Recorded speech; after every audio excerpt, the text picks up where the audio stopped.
When you think of Glee, you think of these really happy people, and like who could do no harm, really, just singing and dancing. Then when you think of that, you're kind of like, wow, the Earth is kind of twisted in some ways. 1, 2, 3, yow! And Monteith's character was expected to play a major role in upcoming episodes.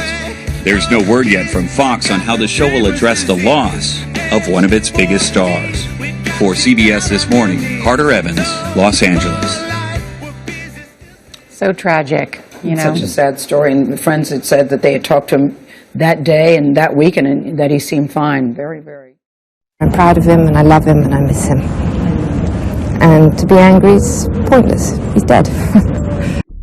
Rivera was immensely popular on social media, boasting millions of followers across Twitter and Instagram.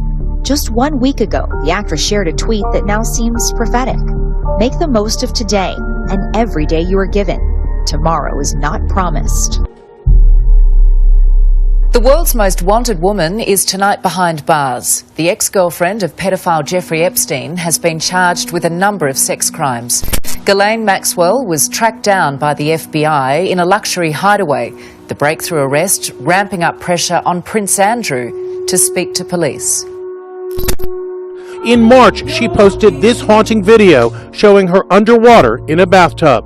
Gravity keeps pulling me under, but the urge to breathe helps me stay afloat, she wrote. The apparent drowning of the 33-year-old actress is the latest tragedy to hit the Glee cast. In 2013, Corey Monteith, the boyfriend of Glee star Lea Michele, died from an accidental overdose of heroin and alcohol. In 2018, Mark Sally committed suicide just before he was scheduled to be sentenced for possession of child pornography. If I die young. Now another Glee star, apparently gone too soon.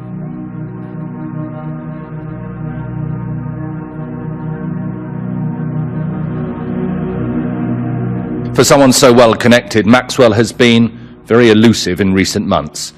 In years past, she was a high-rolling socialite, friends with the rich, famous and powerful. Maxwell was a regularly photographed fixture on the Manhattan party circuit, but always enigmatic, often seen, rarely heard.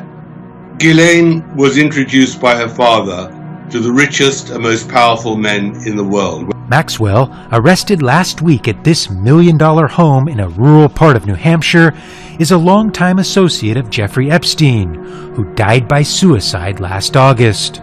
He was awaiting trial on federal sex trafficking charges. Many of his alleged victims have long said Maxwell was a key accomplice, luring girls to him. Well, that bit I can't help you with because I've no idea. The Queen has had to deal with many royal scandals, as the tabloids call them, but this actually eclipses all of them. Now, this newly surfaced photo from 2002 shows Maxwell sitting on the throne at Buckingham Palace with actor Kevin Spacey. The tour of the palace reportedly set up by Prince Andrew himself. Giuffre's claims that Maxwell and Epstein trafficked her to Prince Andrew 3 times, starting when she was 17. Encounters the prince denied in this interview with the BBC. I have no recollection of ever meeting this lady. Ghislaine Maxwell was the 9th and reportedly favourite child of Robert Maxwell, the disgraced British media mogul who died in mysterious circumstances in 1991. His body was found floating near the yacht he named after her. I'm proud of him, and I love him, and I miss him.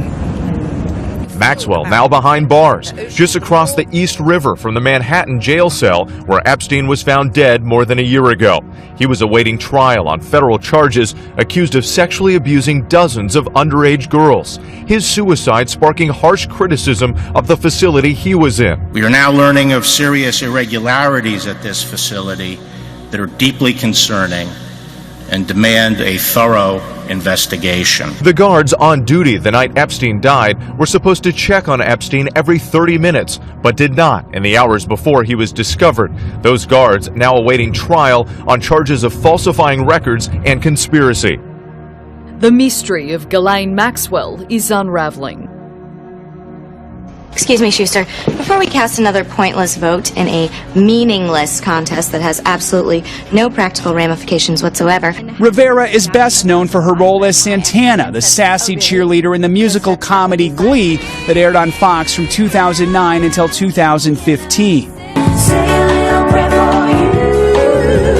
Rivera's disappearance comes after the deaths of two other cast members.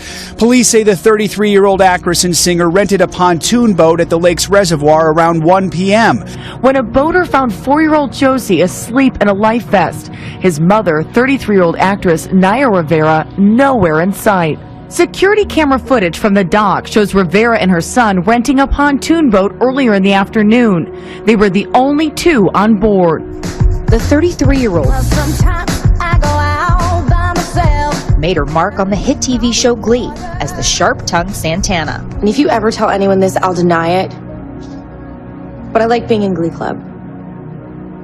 It's the best part of my day, okay? Sadly, Rivera's disappearance isn't the first tragedy to rock the Glee family. And Mark Saling, who Rivera dated, killed himself in 2018. And now to the search for answers tonight after the death of actor Corey Monteith. Just a small town girl. 7 years ago, lead star Corey Monteith died from an accidental drug overdose shortly before Glee's 5th season. His character, Finn Hudson's death, written into a future episode dedicated to his life. In 2018, another cast member. When you have the information that an adult life jacket was left on board, that pontoon boat wasn't anchored, what does that lead you to believe? It's hard to draw conclusions with just that. You know, it's like I wish that we had a means of really understanding what happened.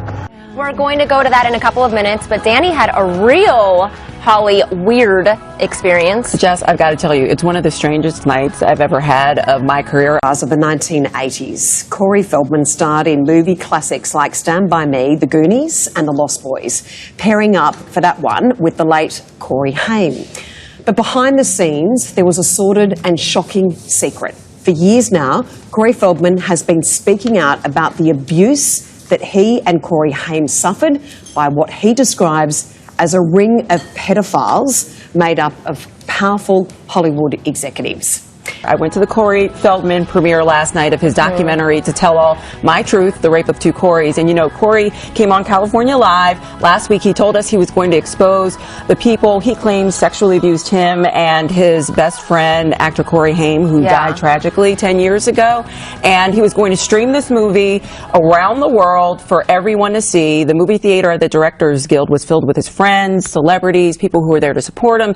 And then a big turnout. And then right in the middle of the movie, it was so bizarre, he stops the documentary just before he's going to name the alleged abusers. That must have just caused chaos. It was weird, and he announces that the film is not streaming around the world. So he did tell you why he stopped it then? Yeah, he said it was a technical glitch. It was so strange, but he stopped it for like 10 minutes, and everyone... Did he go back to it? He did eventually, after everyone encouraged him to keep going. And Corey decided to play the rest of the movie. But for 10 minutes, he just talked about how he was hacked and how people are not streaming this around the world. And he was he was upset because he wanted the word to get out to the world, and the world wasn't watching as we did. But the show went on. He played the movie. He did name the names. He did. He did name the names. I don't feel comfortable releasing them because we haven't been able to reach out to anybody for a response to what he was saying. And, you know, here at California Live, it's our responsibility to give you guys accurate information with what's going on. But I have to tell you, it was a bizarre night, and again, Jess, our biggest responsibility is our viewers, and we love you. We want to give you guys the right information. Of course. Yeah. So, but here is what he did say last night. All right. It's a mixed bag of emotions right now. There's a great victory here in the fact that we actually got to show it to the people here, but I was told that we went under attack during the film, during the streaming, and the world hasn't gotten to see it. So I don't know where we're at. I don't know how many people got to see it, how many people didn't. And that there was a ring of at least 6 people who all had various positions within the entertainment industry. So I never said anything about powerful executives. That's something that got blown out of proportion. But the bottom line is, they're at all levels. And just like any of the other situations where you see profound amounts of child abuse within institutions, whether it be the church, whether it be within sports, whether it be within the acting community, it doesn't really matter. It's in all facets of life. Anywhere where there's kids, if there's schools, if there's religious sects, wherever it is, there's going to be abuse of children. And it's about whether we're acknowledging that abuse and doing something about it, or whether we're turning the other way. And right now is a time of reckoning on this planet where all of us must stand together for the sake of our children and start to recognize that this is a reality, this is what's going on. And it's time to expose it, acknowledge it. I've been told that some people got to see half the movie, some people didn't get to see any of the movie. I don't know what happened. We have a lot of investigating to do, and we're hoping that everything gets ironed out in time for the 12 o'clock stream. But we do know for a fact that it wasn't on our end, and that it happened because we were hacked. Yeah. You may have been hacked, but this is still 2020. There's social media. People know the names that you have named. How do you feel knowing it's out there right now? Oh boy, it's scary. It's scary, but I have faith. I have faith that other victims will come forward. That's what matters most right now, is other victims, please come forward. Let your voices be known. Corey, you mentioned earlier one of the most evil things about pedophiles is often they choose broken kids to start with, and that makes it even more horrific. In regards to your documentary, you say that the K2 issue in Hollywood is actually worse than Me Too, and often these situations involve cover-ups at the highest level. Is that going to be exposed in your documentary as well? Well, there's only so far that I'm going to go in my documentary as far as, highest level cover-ups and stuff like that. God knows there's always going to be another level up, right? I mean, we've learned that through history on many things.